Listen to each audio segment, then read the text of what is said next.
하나를 제가 자료를 없애볼게요. 자, 이때 후원금입니다. 2월 15일날 후원금이 147,000원인데, 자, 이 자료를 잠시 없애보겠습니다. 날짜를 알고 있어야 되니까 2월 15일이죠. 자, 이 자료를 삭제를 잠시 해서 다시 후원금 회계 반영을 해보겠습니다. 얼마라고 했지 내가? 147,000원이라고 했죠. 네. 자, 이러면 이 자료가 회계의 수익기리서에서 삭제됐죠. 자, 어디에 가 있냐면 다시 이래 되면 원산복귀가 됩니다.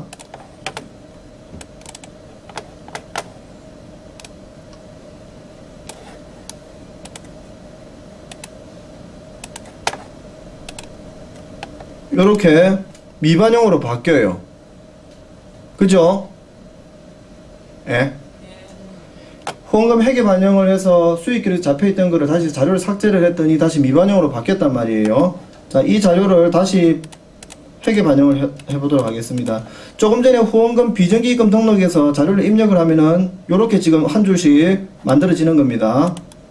자, 요렇게 돼 있던 자료들을 자, 체크를 했죠. 아, 이게 아니고 후원금 회계 반영 여기 가야 돼. 자, 회계 반영.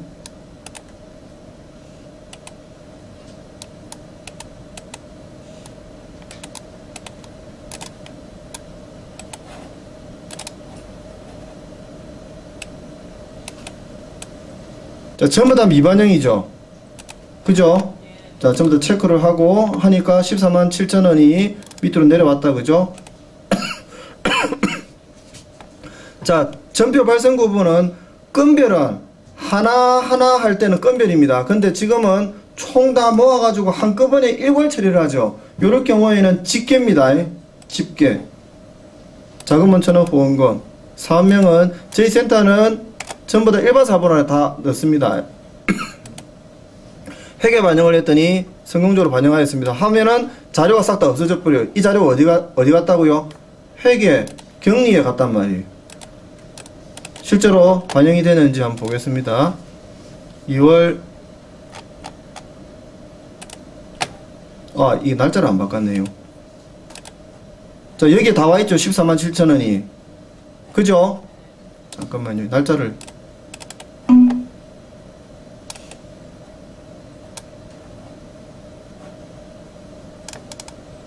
이게 날짜를 어디서 바꾸지? 다시 삭제 다시 해볼게요. 아까 거기에서 날짜를 바꿔야 되는 말이에요.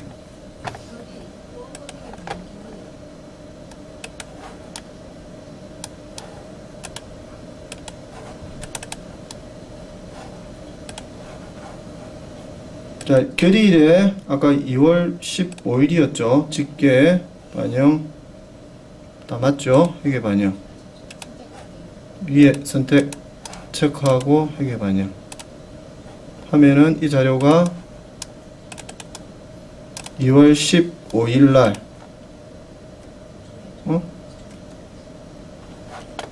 잠깐만 조회 2월 15일날 여기 가있죠. 예, 요렇게 자료가 합쳐져 가지고 회계로 넘어온다는 겁니다. 이 기능을 회계 반영 기능을 안 쓰고 싶으시면은 고객 관리에서 후원자들 조금 전에처럼 비정기 입금 등록, 입금 등록 여기는 여기대로 하시고 회계에 와가지고 결의 및 전표에 결의서에 해당 통장 여셔가지고 해당 통장들마다 계정을 잡으면 돼요. 후원금 지금 세 줄이네요. 수입에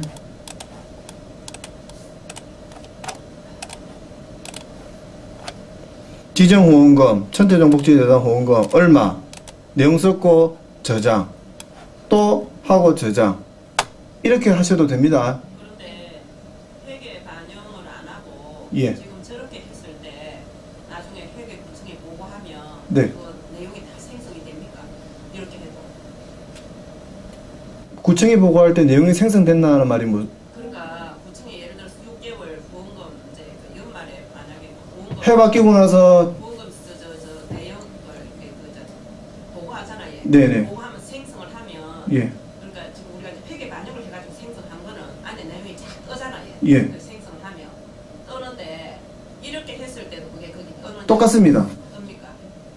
단지 지금 이 조금 전에 회계 반영을 한 이유는 편하려고 하는 겁니다. 두 번 작업 안 하고 지금 고객관리에서 입력을 하고 후원금에서 입력을 하게 되면은 일 두 번 하죠. 똑같은 일을. 그걸 한 번만에 일괄 처리한 거예요. 자, 구청에 보고할 때에는 격리 파트의 자료가 그대로 지금 회계 지정 후원금인지 비지정에 입금했 그 자료 입력을 했죠. 그 자료가 그대로 다 됐습니다. 이거는 결산서나 이런 데도 그대로 다 들어가고, 문제는 시군구 보고에서 이야기하는 정기 그 점유율 규칙에 있는 1월 15일까지 보고해야 되는 후원금 보고 있죠. 연간 후원금 수입 지출, 후원물품 수입 지출 보고하는 자료는 반드시 이 프로그램상에서는 여기 있죠. 공문 작성에 저 밑에 여기 보면 후원금품 수입 사용 보고, 이 자료는 고객관리에서 가져간단 말이에요. 자료를 고객관리에 요 밑에 보시면은 후원금품 고객관리에 후원금품 관리에 클릭하시면은 별지 서식 1, 2, 3, 4 네 가지 서류 있죠. 여러분들이 후원금 조금 전에 고객관리에서 수입 잡았죠. 그 다음에 금방 후원물품 아직 안 했네. 여기에 후원금은 지출을 고객관리에서 안 합니다. 격리에서 하죠.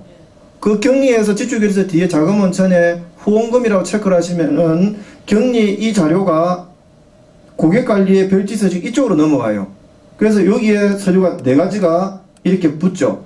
이 서류를 시군구 보고의 공문 작성에 후원금품 사용 보고를 하게 되면은 자료를 이 네 가지 서류를 끌고 간단 말이에요. 그래서 여러분들이 그 사육지법인 점유규칙에 있는 연간 1월 15일까지 제출해야 되는 서류를 생성을 하도록 되어 있단 말이에요. 그래서 구청에 보고하는 부분에는 아무 문제가 없어요. 지금 양쪽을 두 번을 하더라도.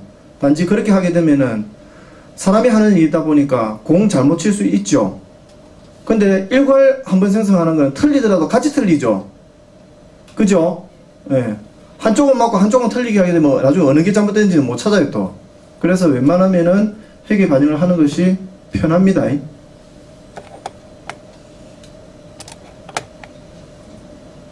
자, 후원 이제 물품이 들어왔어요. 후원 물품 수입 명세서 등록,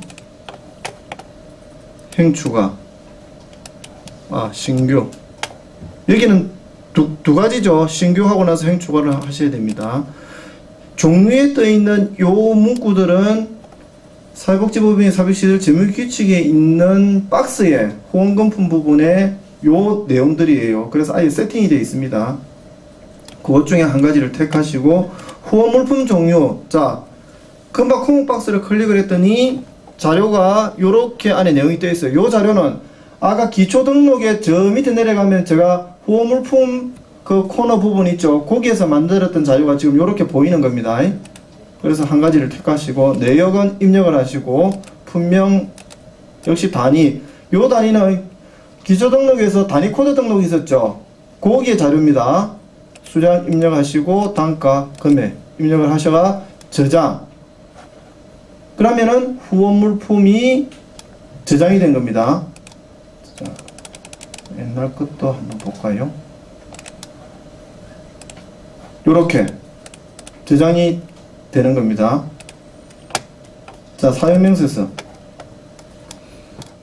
신규. 이제 그 후 들어온 후원물품을 쓰는 겁니다. 여기에는 아까 그 후원물품 수입명세서와는 달리 요 코너가 하나 들어가 있어요. 수입 내역 가져오기. 즉 내가 후원물품을 이제 쓸 건데 후원물품 수입 잡았던 거에서 어느 거를 쓸 건지를 먼저 지정을 하는 겁니다. 이렇게 하면은 여기에 수입 잡았던 후원물품이 한 개가 떠 있습니다. 그래서 그거를 클릭을 하면은 요 밑에 자료가 기본적으로 들어갑니다. 그래서 그 내용을 입력을 해서 저장을 하면은 후원물품 사용 내역이 등록되는 겁니다. 재밌는 게 금액이 있죠. 그래서 이 현재 이 사회복지정보 시스템 프로그램은 후원물품을 수입을 잡을 때도 마찬가지고 지출할 때도 마찬가지고 여기에도 금액을 입력하도록 되어 있어요. 후원물품 수입을 잡을 때도. 즉 예상 추정가를 금액을 해서 입력을 하게 되면은 그 후원자가 갖다 준 후원물품을 잡으면은 기부금 영수증에 후원금과 똑같이 반영이 된단 말이에요. 그러면 이 후원자가 후원금을 내기도 하고 후원물품을 주는 후원자기도 할 경우에 연말에 기부금 영수증 발급을 하면은 후원물품 준 내역도 같이 합산이 돼요. 이해하시겠어요? 예. 그리고 기부금 영수증은 현재 세법상으로 연간 100만원이 넘으면은 5년간 보관 하도록 되어 있죠. 그죠? 근데 이제 애매한 것들이 있죠. 빵집에 후원물품을 갖다 주는데 저희들도 보니까 많은 데들은 연간 한 600 정도 되더라고요. 빠지가게트에서 매번 갖다 줘요. 갖다 주는데 연말에 딱 보니까 한 7, 800 되는 거예요. 후원 영수증 끊었더니.